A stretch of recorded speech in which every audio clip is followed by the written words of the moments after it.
Olá, queridas irmãs, queridos irmãos, este é o quadro Conversando sobre Jesus no canal do Lar Ismael no YouTube. Visite o nosso canal, acione o sininho para receber as nossas produções, conheça o Lar Ismael.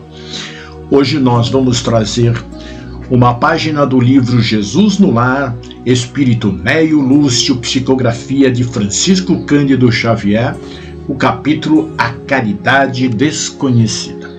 Jesus, todas as noites, reunia-se com os seus discípulos para conversar. Ele ouvia suas dúvidas, seus receios, seus anseios, e depois de escutá-los com atenção e carinho, ele ia explicando passo a passo, dando exemplos claros que eles gravavam no fundo de suas almas. E nessa narrativa de Neio Lúcio não foi diferente. Vejamos. A conversação em casa de Pedro versava nessa noite sobre a prática do bem com a viva colaboração verbal de todos. Como expressar a compaixão sem dinheiro? Por que meios incentivar a beneficência sem recursos monetários? Com essas interrogativas, grandes nomes da fortuna material eram invocados e a maioria inclinava-se a admitir que somente os poderosos da terra se encontravam à altura de estimular a piedade ativa, quando o mestre interferiu opinando bondoso. Um sincero devoto da lei foi exortado por determinações do céu ao exercício da beneficência. Entretanto, vivia em pobreza extrema e não podia, de modo algum, retirar a mínima parcela de seu salário para o socorro aos semelhantes. Em verdade, dava de si mesmo quanto possível em boas palavras e gestos pessoais de conforto e estímulo a quantos se achavam em sofrimento e dificuldade. Porém, magoava-lhe o coração a impossibilidade de distribuir agasalho e pão com os andrajosos e famintos à margem de sua estrada. Rodeados de filhinhos pequeninos, era escravo do ar que lhe absorvia o suor. Reconheceu, todavia, que se lhe era vedado o esforço da caridade pública, podia perfeitamente guerrear o mal em todas as circunstâncias de sua marcha pela terra. Assim é que passou a extinguir com incessante atenção todos os pensamentos inferiores que lhe eram sugeridos. Quando em contato com pessoas interessadas na maledicência, retraía-se cortês e, em respondendo a alguma interpelação direta, recordava essa ou aquela pequena virtude da vítima ausente. Se alguém diante dele dava pasto à cólera fácil, considerava a ira como enfermidade digna de tratamento e recolhia-se à quietude. Insultos alheios batiam-lhe no espírito à maneira de calhaus em barril de mel, porquanto, além de não reagir, prosseguia tratando o ofensor com a fraternidade habitual. A calúnia não encontrava acesso em sua alma, de vez que toda denúncia torpe se perdia inútil em seu grande silêncio. Reparando ameaças sobre a tranquilidade de alguém, tentava desfazer as nuvens da incompreensão sem alarde, antes que assumisse feição tempestuosa. Se alguma sentença condenatória bailava em torno do próximo, mobilizava espontâneo todas as possibilidades ao seu alcance na defesa delicada e imperceptível. Seu zelo contra a incursão e a extensão do mal era tão fortemente minucioso que chegava a retirar detritos e pedras da via pública para que não oferecessem perigo aos transeuntes.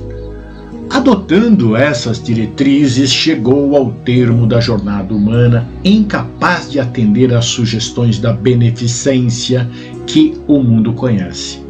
Jamais pudera estender uma tigela de sopa ou ofertar uma pele de carneiro aos necessitados. Nessa posição, a morte buscou ao tribunal divino, onde o servidor humilde compareceu receoso e desalentado. Temia o julgamento das autoridades celestes, quando, de improviso, foi aureolado por brilhante diadema, e por quem indagasse em lágrimas a razão do inesperado prêmio, foi informado de que a sublime recompensa se referia à sua triunfante posição na guerra contra o mal, em que se fizera valoroso empreiteiro. Fixou o mestre nos aprendizes o olhar percussiente e calmo e concluiu em tom amigo: distribuamos o pão e a cobertura. Acendamos luz para a ignorância e intensifiquemos a fraternidade, aniquilando a discórdia. Mas não nos esqueçamos do combate metódico e sereno contra o mal, em esforço diário, convictos de que, nesta batalha santificante, conquistaremos a divina coroa da caridade desconhecida. Ainda hoje, meus queridos irmãos, temos essa dúvida em nosso ser. Várias vezes vemos essa pergunta: como posso fazer a caridade se nada tenho? Sobre isso, o Evangelho segundo o Espiritismo nos fala em todos os capítulos. Leiamos com vagar as bem-aventuranças e vejamos o apelo do Cristo para abandonarmos a ilusão e buscarmos a verdade, pois a caridade, como entende Jesus, segundo a questão 886 do Livro dos Espíritos, qual o verdadeiro sentido da palavra caridade, como a entendia Jesus? Benevolência para com todos, indulgências para com as imperfeições dos outros, perdão das ofensas é a resposta. Benevolência é demonstrar bondade ou boa vontade em relação a outras pessoas, revelando altruísmo e empatia. Indulgência é não vermos o defeito de outrem, ou se os vemos, procurarmos sempre uma virtude que cubra todos os defeitos. Perdão é compreender o próximo que nos ofende, não querer mal a ele de forma alguma. Vejamos que Jesus resumiu de forma magnífica a caridade. A história contada por Jesus se encaixa perfeitamente nos dias atuais, quando a tormenta da vida atinge faixas inimagináveis, com pessoas enfrentando dificuldades de todos os tipos, muito além das necessidades físicas. As doenças que mais crescem são as de ordem psíquica. Várias crises atingem desde velho a crianças, em todas as faixas sociais. Nunca o homem precisou tanto de Jesus como hoje. Perdido no mundo das ilusões, onde o ser, o ter, atinge os mais altos graus de evidência, faz com que ele corra para vários lados, sem conseguir atingir o que almeja, até porque busca o fictício, e o vazio então penetra o âmago do ser, e aí ele, exaurido, cai sozinho na beira da estrada da porta larga, até que uma mão amiga lhe chegue para conduzi-lo ao verdadeiro caminho.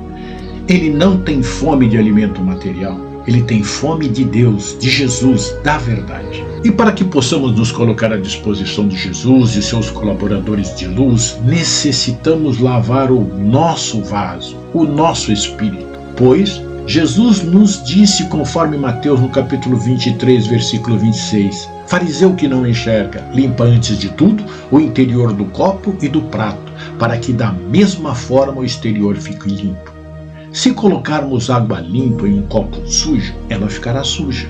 Por isso ele mostrou como o personagem da história trabalhou seu próprio espírito, procurando retirar todo o mal de si.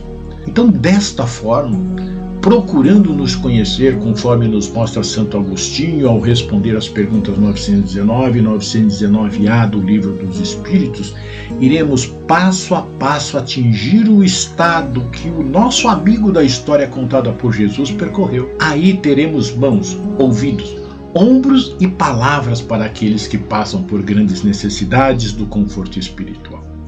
Aliviaremos a fome do corpo primeiro, sempre, mas não nos esqueçamos de aliviar a da alma. Tem um exemplo bastante ilustrativo que é até corriqueiro observarmos, não só nos outros, mas em nós mesmos. Quando nos dispomos a fazer a caridade, seja material ou espiritual, saímos felizes, vamos entregar a sopa, o marmitex, o pão, o suco, o café, a roupa, seja lá o que for. Ou vamos à visita ao asilo, ao orfanato, ao hospital, ao presídio, ou vamos na casa espírita aplicar passe, participar da mediúnica, fazer explanação do evangelho, uma palestra, assistir uma missa ou um culto evangélico.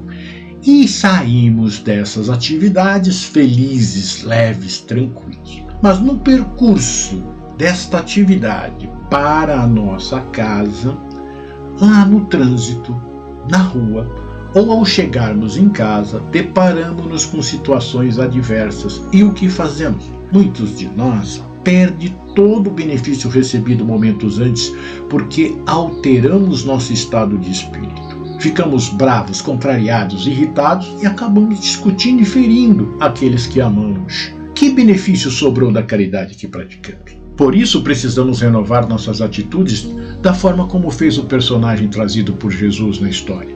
O caminho é longo, mas é prazeroso. Mudar nossa vida para melhor dá trabalho, sim, mas nos trará o diadema de luz, coroando nossos esforços, e estaremos semeando a luz que nos ensinou Jesus. Então, meus queridos irmãos, vamos mudar a nossa postura. Vamos ser mais serenos, mais tranquilos, combatendo verdadeiramente o mal que existe em cada um de nós. Que Jesus nos abençoe.